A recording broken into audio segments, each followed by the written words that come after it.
Hey folks, it's Mike from Rune. Very excited today to be talking about our new playlist improver. So we're going to do a quick walkthrough of this. When you open up a playlist, you can see in many cases you'll get this little improve button. And what this is letting me know here is that 26 tracks in this playlist can potentially be upgraded, right? And so when I click that, I get a little bit more detail about what kinds of improvements Rune thinks that we can make here. So there's 14 missing tracks in this playlist that Rune can go and find replacements for those, can help me relocate these missing tracks.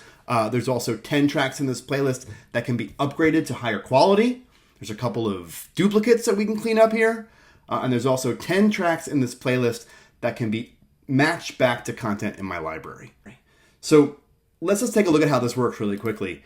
When I made this playlist a few years ago, it included content from both Tidal and Qobuz.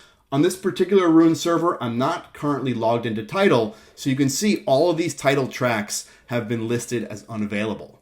So I click Improve, and I say Unavailable Tracks, and what Rune is going to do here is it's going to highlight all of the replacements that it's found to help relocate these missing tracks. I can click each replacement, and as I click each of these improvements, you can see that the number of improvements that are about to be saved update down here. As I select or deselect each of these improvements, I can get a sense of what was in the playlist previously and what Rune is suggesting as an improvement. So for example, I have the Eddie Kendricks classic here, If You Let Me. You can see that that was originally added off of a greatest hits album called The Ultimate Collection from Tidal. Now what Rune has done here is it's recognized that same recording appears on the album People Hold On, which is currently streaming from Qobuz. And so it's helping me relocate that missing track.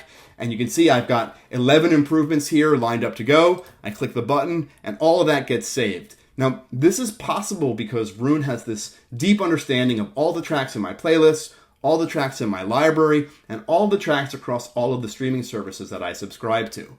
So because it knows all these recordings and all these different versions, it can go through and suggest these improvements. So let's try the quality upgrade. So now it's saying that there's 8 tracks that can be upgraded in quality.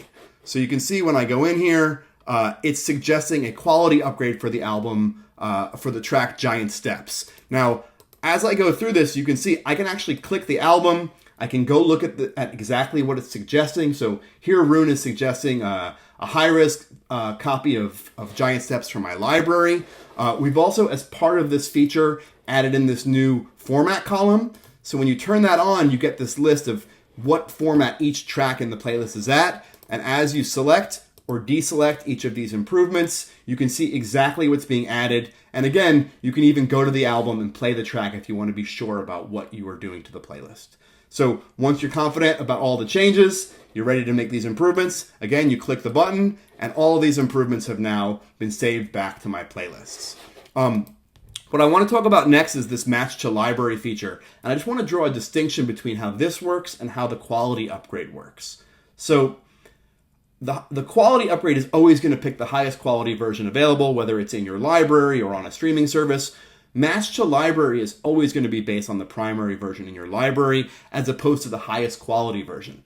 That means that when you upgrade quality, in some cases it may offer to switch those back to the library version. And when you match to your library, it may offer to switch back to the higher quality version. This is really how the feature was designed, right? We really want to give you the maximum possible flexibility as you're improving and upgrading the content in these playlists. So this is really a choice for you based on your needs and how you want to use this feature, but these are all options that are available to you when you're using the playlist improver.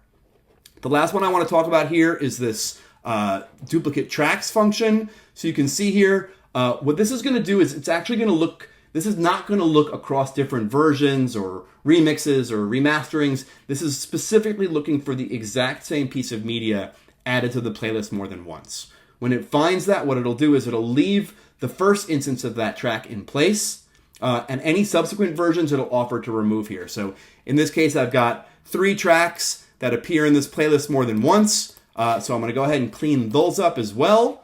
And you can see now in just a couple of clicks, I've taken a playlist that was full of missing tracks, full of lower quality copies and duplicates, and I've used this feature to clean everything up in just a couple of clicks. So if I played this playlist 5 minutes ago, a whole bunch of tracks that I originally added would have been skipped. And all that's been now resolved in just a couple of minutes here. So that's how the Playlist Improver works. We're really, really excited to hear how it works for you.